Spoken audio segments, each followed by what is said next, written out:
ஓம் நம சிவாய. அனைவருக்கும் இனிய வணக்கம் நண்பர்களே. எல்லோரும் எப்படி இருக்கீங்க?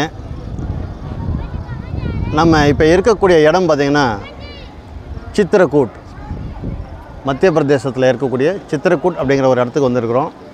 இது வந்து ராமாயண புகழ்பெற்ற ஒரு இடம். துளசிதாசருக்கு ராமர் காட்சி கொடுத்த இடம். பின்னாடி நதி தெரியுது இல்லைங்களா? இது வந்து மந்தாகினி நதி. இந்த இடத்துக்கு பேர் ராம்காட்டு.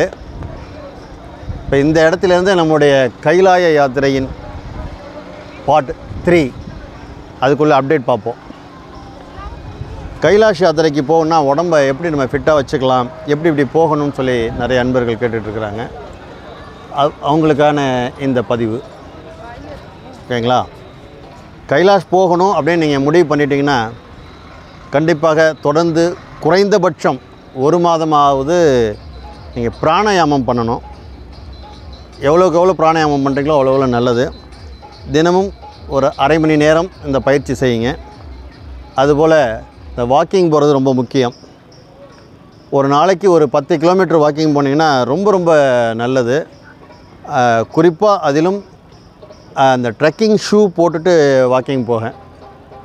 அந்த ஷூவும் பார்த்திங்கன்னா கைலாயத்துக்கு எந்த ஷூ போட்டு வரணும்னு நீங்கள் நினைக்கிறீங்களோ அந்த ஷூவை போட்டு நீங்கள் தொடர்ந்து ப்ராக்டிஸ் பண்ணணும். இதுவும் குறைந்தபட்சம் ஒரு மாதமாவது நீங்கள் பயிற்சி பண்ணணும். பொதுவாக ட்ரெக்கிங் ஷூ அப்படின்னோன்னு பார்த்திங்கன்னா பிராண்டெல்லாம் பார்த்திங்கன்னா ஒரு 5000 ரூபாய்க்கு மேலே வரும். அவ்வளோ காசு போட்டு வாங்குறதா அப்படின்னு நினைப்பாங்க. அதுவும் லேடிஸுக்கு வந்து அவசியம் இல்லாதது ஒன்று, அதனால் அதை அவாய்ட் பண்ணுவாங்க. அவ்வளோ காசு வாங்க வேண்டிய அவசியம் இல்லை.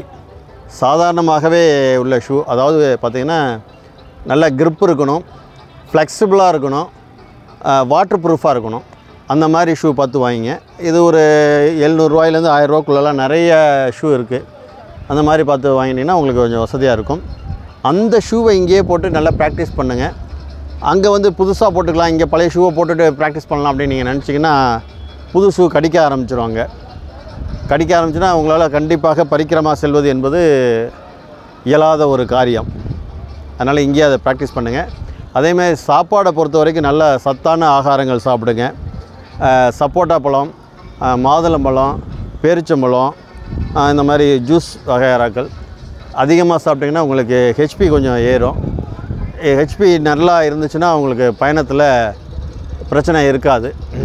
அது குளிர் தாங்கிறதுக்கான சக்தி கொஞ்சம் நல்லா இருக்கும். ஏன்னா மேலே நீங்கள் எத்தனை ட்ரெஸ்ஸு போட்டாலுமே கண்டிப்பாக குளிர் இருக்கும். ஓகேங்களா? அதனால் இதை ப்ராக்டிஸ் பண்ணுங்கள். பச்சை காய்கறிகள் கொஞ்சம் நிறையா சாப்பிடுங்க. நிலக்கடலை, கொண்டக்கடலை, இந்த மாதிரி ஐட்டம்லாம் சாப்பிடுங்க. சில பேர் டயட்டில் இருப்பாங்க, டயபிட்டிஸ் பேஷண்ட் இருப்பாங்க. அவங்கெல்லாம் வந்து டாக்டரை கன்சல்ட் பண்ணி அதுக்கு தகுந்த மாதிரி இருந்துங்க. ஓகேங்களா? வேறு எதுவும் சந்தேகங்கள் இருந்தால் கேளுங்க. மீண்டும் அடுத்த இடத்திலிருந்து அடுத்த அப்டேட்டு உங்களை சந்திக்கிறேன். அது வரைக்கும் உங்களிடமிருந்து விடைபெறுவது உங்கள் கைலை சரவணன். ஜெய் ஸ்ரீராம், ஜெய் ஆஞ்சநேயா.